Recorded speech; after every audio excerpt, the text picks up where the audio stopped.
तलावातच विसर्जन बघा, करायचं आम्ही आहे का? काय मंडळांच्यात अजूनही चर्चा सुरू आहे, त्यांच्यामध्ये चर्चा चालू आहे. अजूनही माझ्या कानावर जे येते ते पोलिसांकडून खूप दबाव आहे, डीसीपी वगैरे फोन करतात सतत की विसर्जन करा, नाही तर कंटेम्पची केस टाकू. हा देखील दबाव कशावर आणतात आणि कशासाठी आणताय तुम्ही? ही काय मंडळं कुठून बांगलादेशमधून आली आहेत का? तुमची भूमिका काय की आज विसर्जन आमची भूमिका स्पष्ट आहे.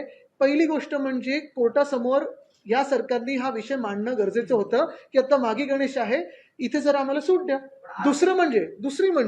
दुसरी गोष्ट म्हणजे मुख्यमंत्र्यांनी ह्या मंडळानं बोलून घेतले का ऐकायला? पोलिसांच्या वतीने ते दबाव टाकतात, पोलिसांच्या माध्यमातून दबाव टाकतात, स्वतः कधी ऐकणार आहेत? जे जगभर फिरत असतात, देशभरात फिरत असतात, मग कुठचं इकॉनॉमिक काउन्सिल असेल, तसं असेल, तिथे हिंदुत्वाबद्दल बोलतात, पण आपल्याच राज्यामध्ये हिंदू सण साजरे होऊ शकत नाहीत, विसर्जन नीट होऊ शकत नाही, ह्याच्याबद्दल कोण काय बोलणार? बघा, तुम्हाला सांगू, मार्ग निघू शकतो ह्याच्यातून, पण चर्चा तर करा, बोलून तर घ्या. या उपनगरात 2-2 पालकमंत्री आहेत, एक सोडा 2-2 पालकमंत्री आहेत, दिसतात का कुठे? थोड्या वेळात निघेल, आमचा तर पाठिंबा आहेच.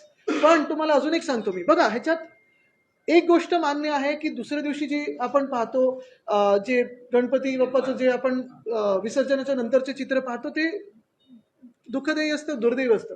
पण ह्या सगळ्या गोष्टी ज्या आहेत ना, मग तुम्ही पर्यावरणाबद्दल बोला, तुम्ही जे काही विषय तिकडे असतो, नंतर कसं ते मूर्तीची वाताहत होते, हे सगळ्या गोष्टी आहेत, पण ह्याच्यातून मार्ग काढायला तुम्हाला त्यांच्यासोबत चर्चा तर केली पाहिजे.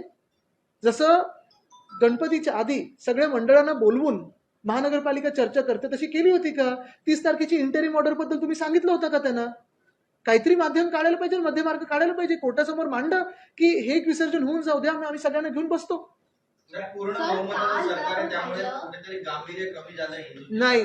मी तुम्हाला एकच सांगतो, भाजपचं पूर्ण बहुमत असू दे, अर्ध बहुमत असू दे, हिंदूंचा वापर फक्त निवडणुकीसाठी करतं भाजप, इतर वेळी करत नाही. सर, काल पालकमंत्री एकनाथ शिंदे यांनी खरं तर स्वतःहून सर्व मंडळांना भेटीसाठी बोललं होतं, परंतु तब्येतपरीने हे कारण देऊन त्यांची भेट नाकारली. निश्चितपणे, कारण त्यांना माहिती की ज्यांच्या हातात खरी काही पॉवर त्यांच्याकडेच जातील ना, ते ज्यांना त्यांच्याच समित्यांमधून डावलतात त्यांच्याकडे कशाला जातील?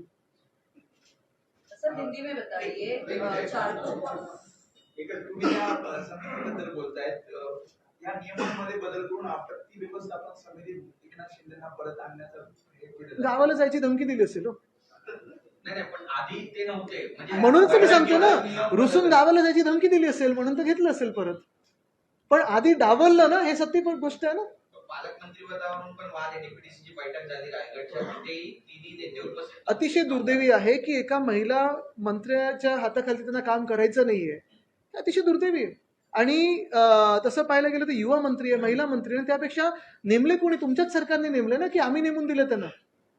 पण हा जो एक आगाऊपणा पण आणि इगोसेंट्रिकपणा जो आहे ना त्यांचा, एकनाथ शिंदे गटाचा, तोच मला वाटतं भाजप आता त्यांना बाजूला ठेवायचा प्रयत्न करत आहे. कारण लोकांना दिसतं हे भांडणं काही जनतेच्या सेवेसाठी नाही आहेत, ही भांडणं सगळी स्वतःच्या स्वार्थासाठी आहेत.